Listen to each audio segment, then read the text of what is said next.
Alright, this thing was running completely fine, and then it just stopped one day and quit working. So I'm going to show you how to fix it. No fluff, no filler, just real quick, easy diagnostic. So first thing you always want to do is go to the air cover, take off the air filter. Now try and start it.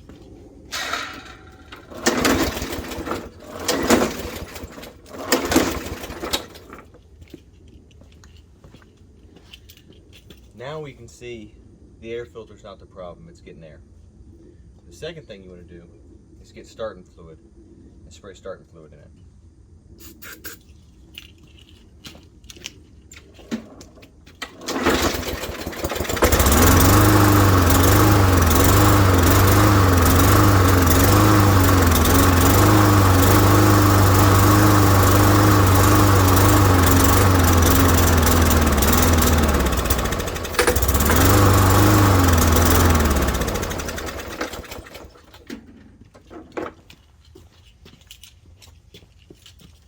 Alright, so it started up, it sounded fine.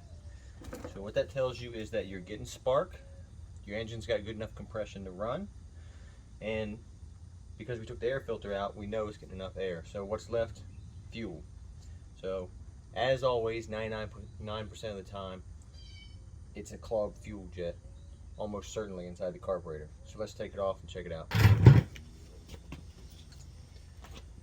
Alright, so I've already drained the gas out. You need to do that first because we will be removing the fuel line.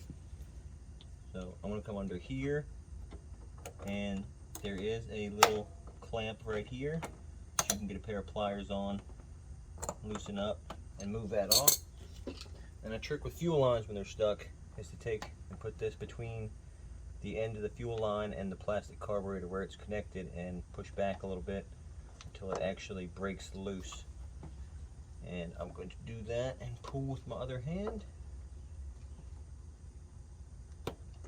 And there we go. Fuel line's loose. Now we need to take off these bolts holding the cover. In this particular case, they're 8mm and 7mm.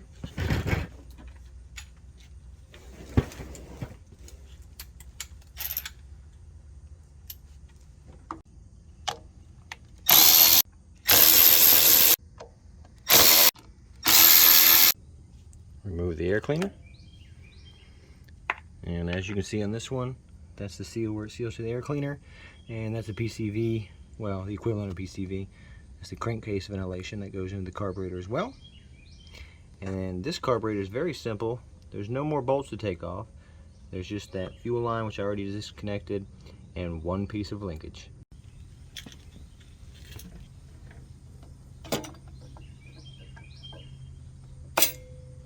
There you go. Be careful not to lose this gasket. Now we're going to go ahead and pull the bowl off the carburetor. So also 7mm on this one.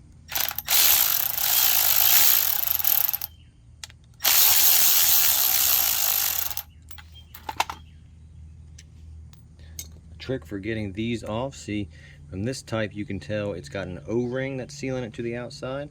So I'm going to come right here in this little ear and just wiggle a little bit. Same thing. Go back and forth to each side. Be gentle not to break the ears, or else you will have to get a new carburetor. And there we have it.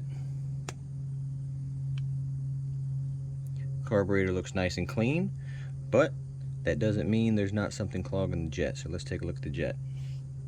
Alright, before we get that open, if you've seen my other channel, you've seen this before. This is actually a set of drill bits that are extremely tiny, that are sized the correct size for carb jets. And this goes all the way from a 61 to an 80, which covers basically all small engines that you're going to mess with. So it comes with this nice little carrying case too, which is nice. So we're going to take the carb jet out and use these to clean it. In case you wanted to get something similar, I did get this on Amazon for about 15 bucks.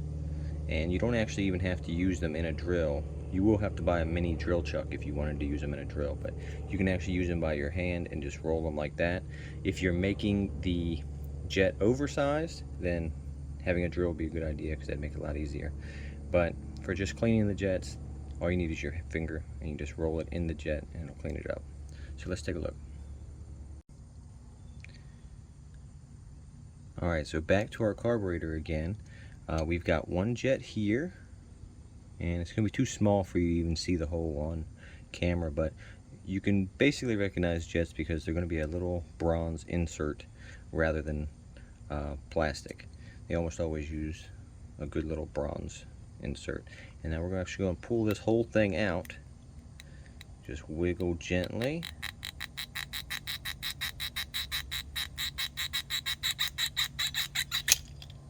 There it goes.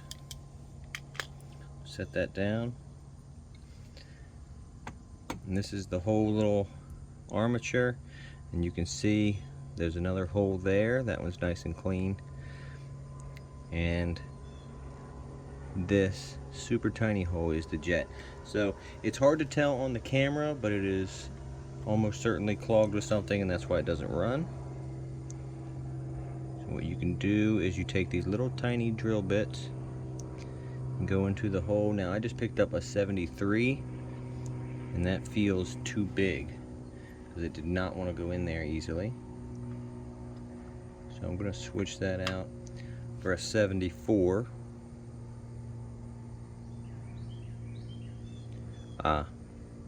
That's it perfectly. And you just round that around like this. Make sure any chunks stuck on the edges are no longer stuck.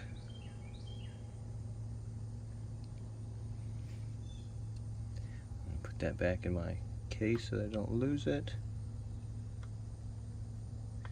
Alright, and now the best thing to do after you do that is to take this and put it in a cup of fresh clean gasoline and shake it around a bit. That way any loose particles that you've dislodged will fall out into the gasoline and not be on here for reassembly.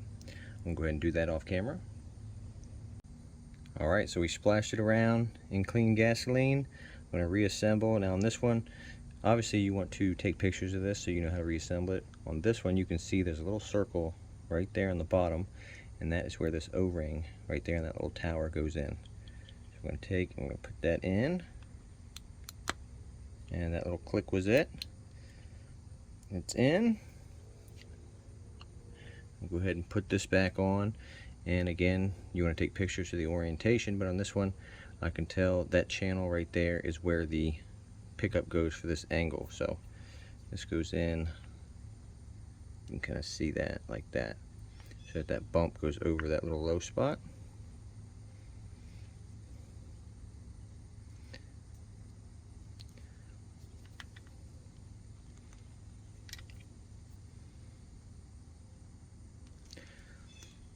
Now this motor is only a couple years old, so it's pretty clean actually. If it were a little older, you may want to replace those O-rings, which, any O-ring that you can get that fits should work fine from the hardware store. It doesn't have to be specific to this particular carburetor, just as long as it gives a good fit and seals up. Be very gentle on this because it is plastic.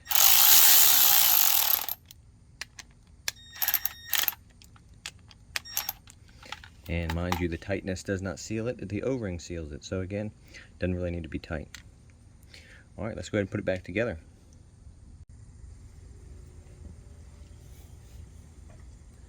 Assembly is the reverse of disassembly. Take this little bar, get it back in on the throttle plate there. There we have it. And put this back in.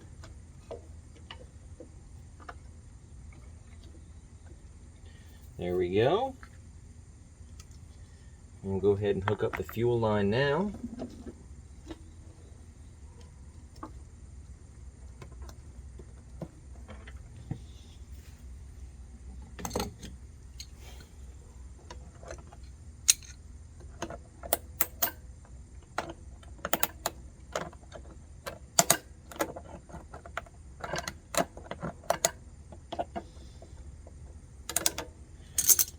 that back on. Air cleaner on this one. Tuck this here. You have to be careful that this crankcase ventilation goes in the way it's supposed to.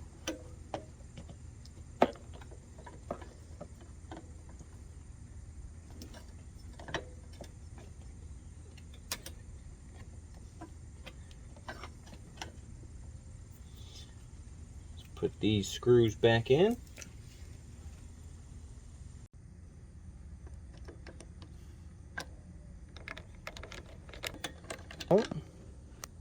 That's all tightened up. Air cleaner back on.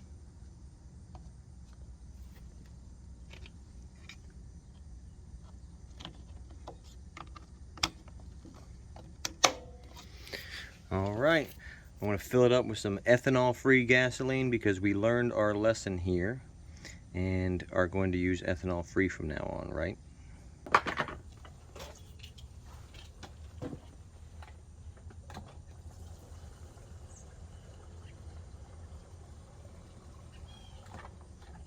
I'm gonna go ahead and fill it up because I'd be willing to bet you it's gonna start in the very first pool.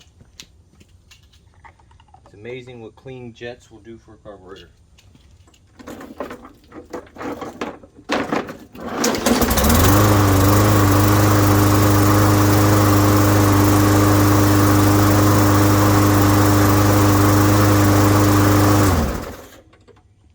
All right, that's it. That's the end of the video. If you found this helpful, like and subscribe. Thanks.